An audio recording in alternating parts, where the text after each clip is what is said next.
There were 12 of us to begin with, by Ian Gordon.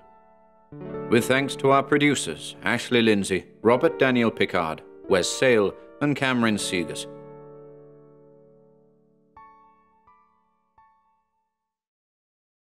Chapter 6, Scarlet Darter, December 29th, 1989.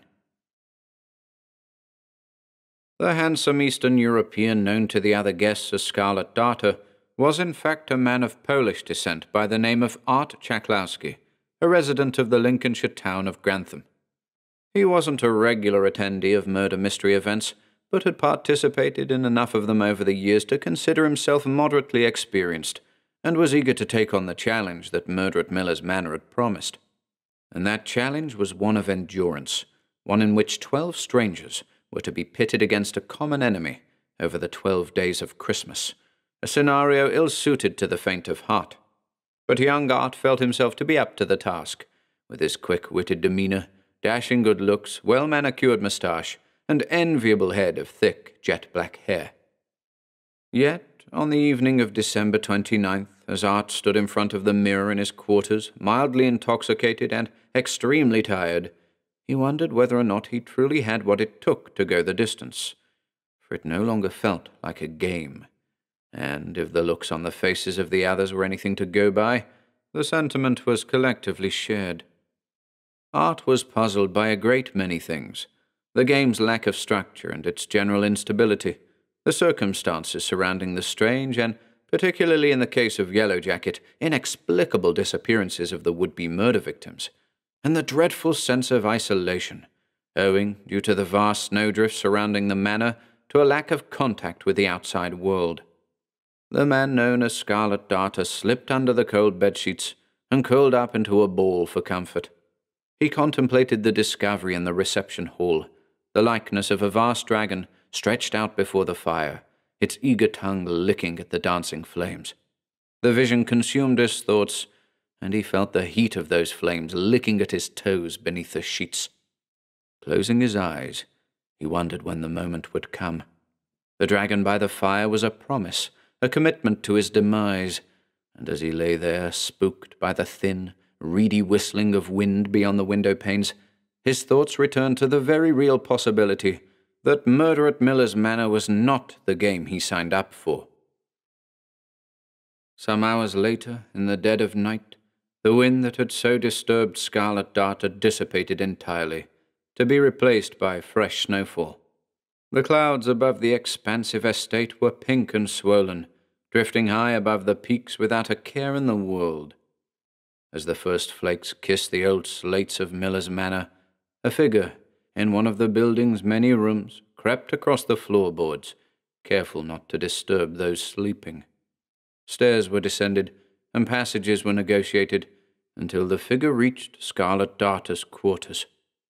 Knowing the door was locked, the figure withdrew a special key, a skeleton key, and with great care and extraordinary suppleness, unlocked the door without so much as a click. The door was opened, and in the figure slipped, mindful of every potential sound and of the location of every possible loose floorboard.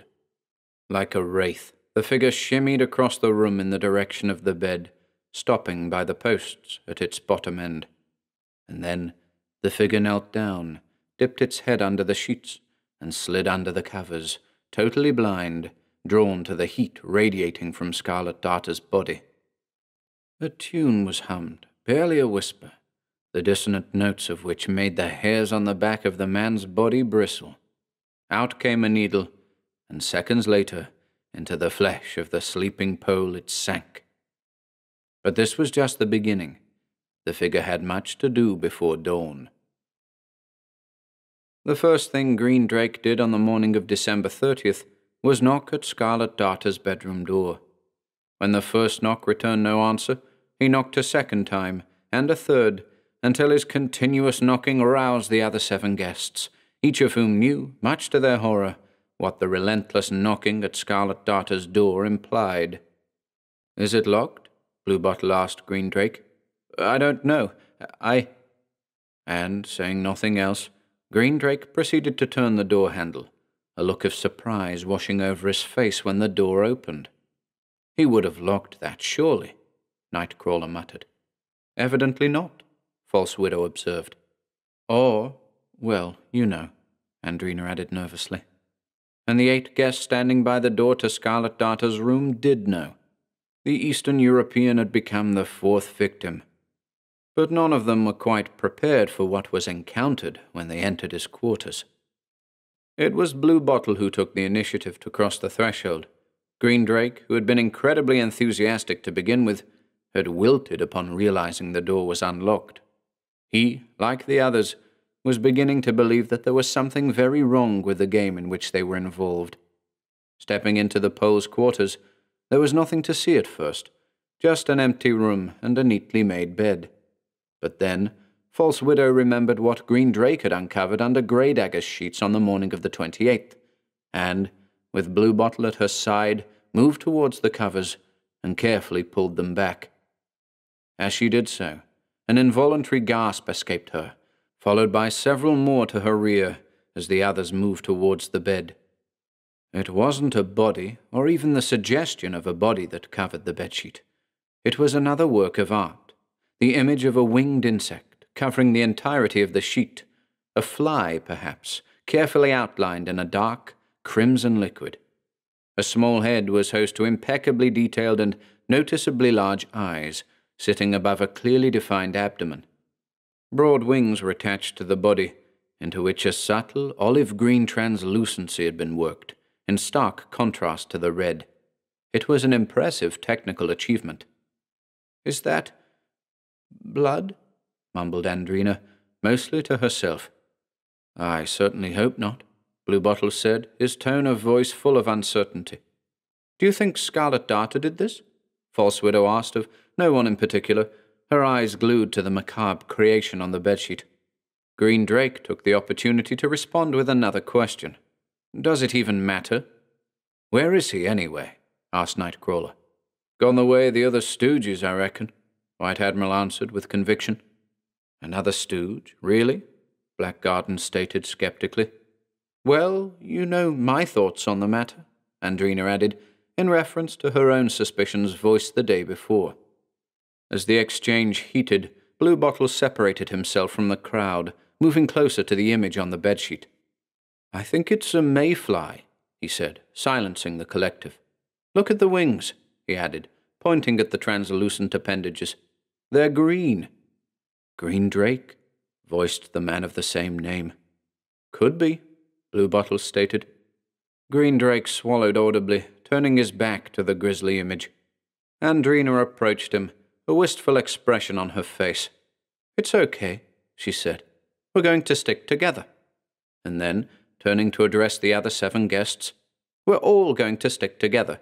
Do you hear me?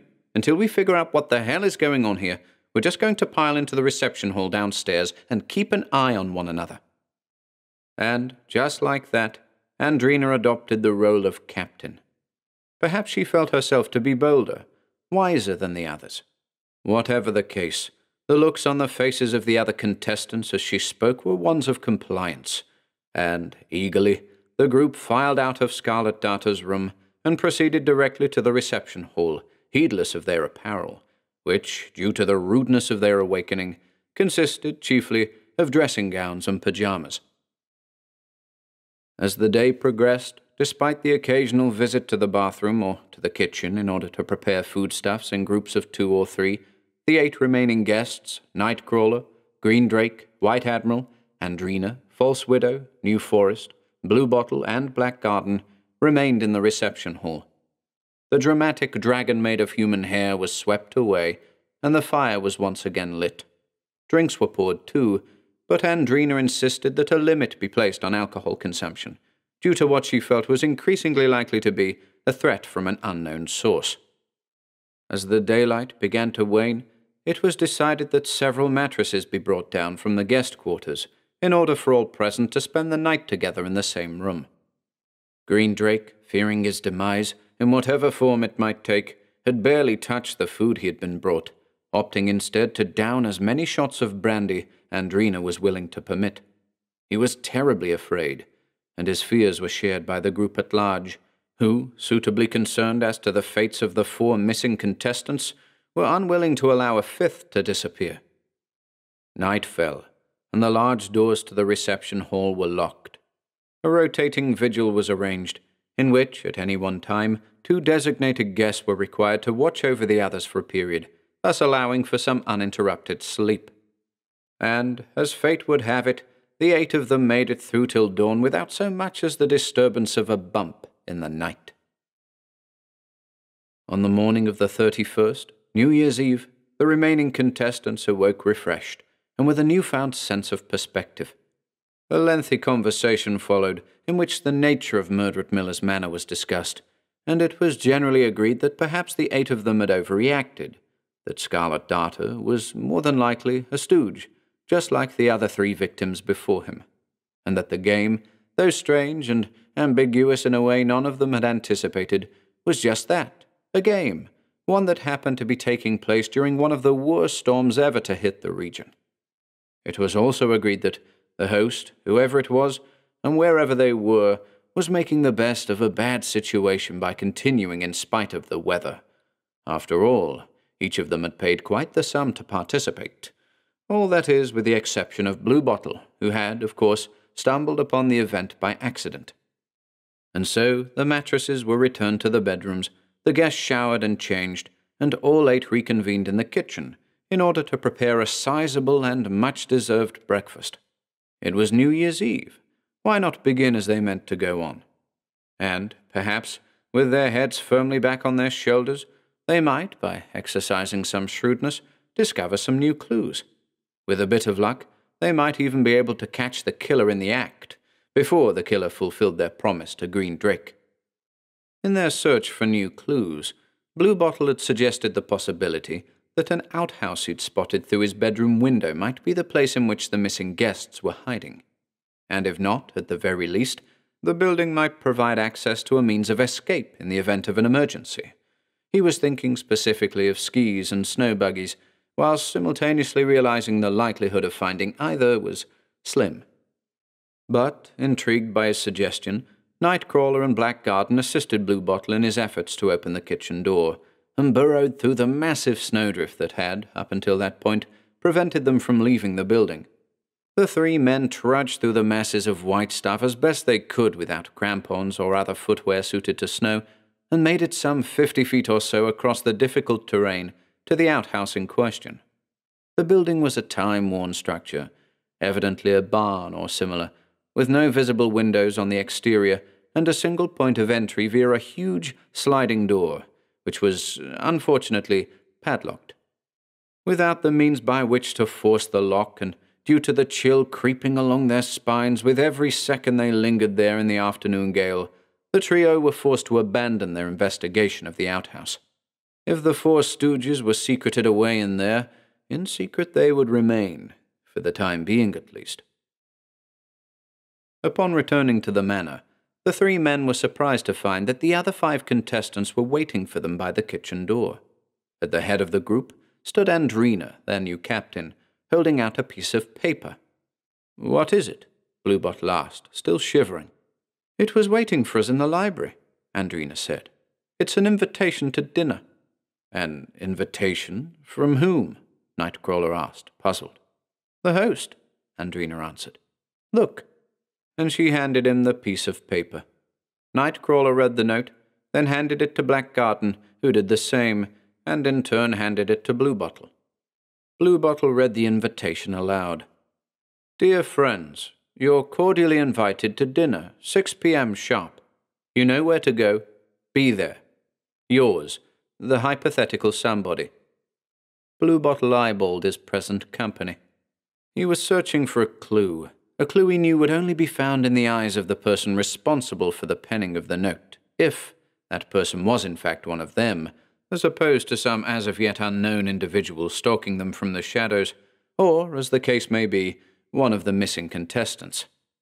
Poker faces gazed back at him, each the same, and for a transitory moment he felt that each and every last one of them was the hypothetical somebody. All of them in on it. All of them out to get him. But, being a man of practical considerations, he said simply, "Well, we'd better get ready then, hadn't we?" And with those words, Bluebottle left his present company and went in search of something to change into. As had been the case for several days now, due to the fact he'd only packed enough clothes for a day or two with his parents, he was well aware that the outcome of his search would yield one of two things: a Christmas jumper or a Christmas jumper.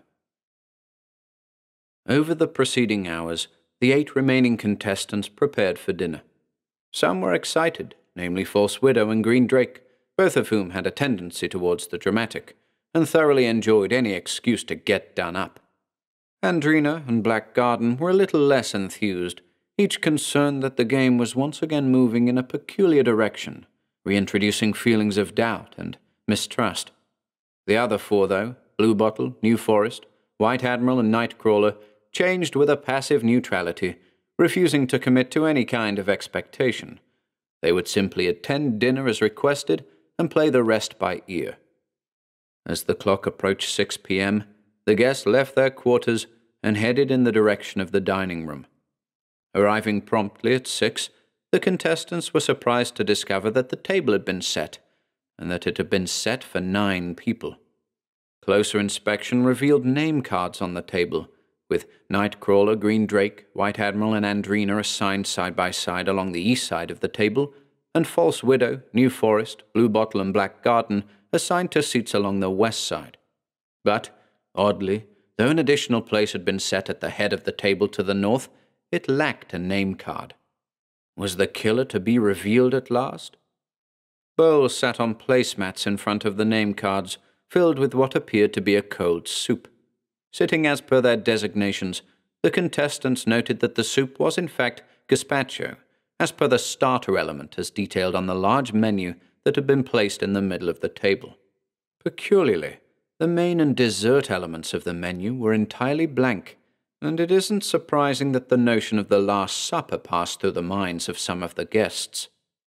A bowl, too, awaited whomever intended to sit at the head of the table, but there was nothing to indicate that they would be joined by another diner any time soon. No approaching footsteps, no obvious clues whatsoever. It was all very strange. The atmosphere was thick with uncertainty, and heavy with the suggestion of the beginning of a crescendo. Green Drake picked up a spoon and took a sip of his soup. What he tasted seemed to please him. Looking to the others, he said, "Am I going to be the only one eating?" And with those words, the others followed in kind, all with the exception of Andrena and Black Garden, who were still concerned as to just what it was they had been invited to. "It's not exactly the New Year's Eve I had in mind," voiced Bluebottle. "What did you have in mind?" asked Andrena. "A quiet night in front of the telly." "Sounds thrilling," muttered False Widow, sipping her soup enthusiastically.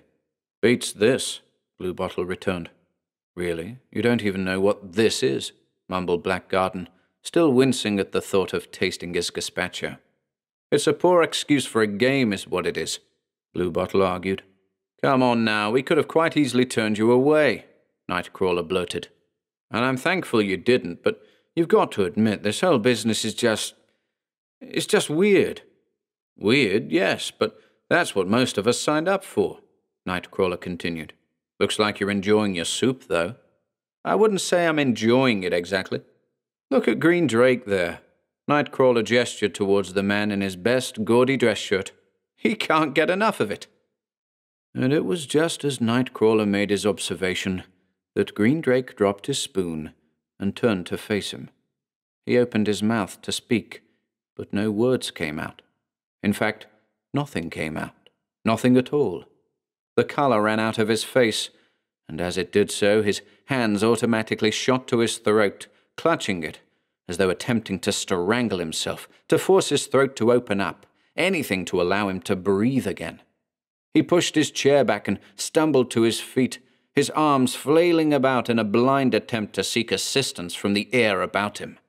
Bluebottle rushed to his aid, quickly followed by False Widow, each of whom began patting him on the back ineffectually, only too well aware of how little they were capable of helping him.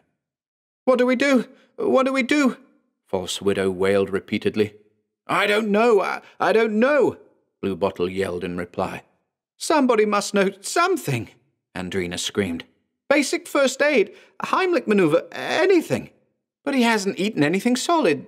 There's nothing in the soup to choke on," New Forest added. Green Drake collapsed by the table, his arms and legs still waving and whirling above and below him, his higher functions having taken a back seat, the battle for air diminishing his capacity to act rationally. The other contestants, powerless to help him, simply watched as Green Drake ebbed away before them. White Admiral sobbed, Nightcrawler bawled, Black Garden slumped back in his chair in a daze. The others jumped up and down in a blind panic like wild birds in a cage. Seconds later, Green Drake stopped breathing and lay as still as the ground upon which he had toppled.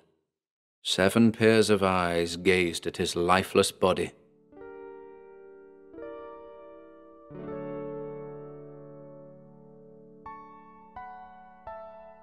Thanks for listening today, ladies and gents. Be sure to join us again tomorrow night at 8 p.m. Eastern Time for the next part of There Were 12 of Us to Begin With. And until then,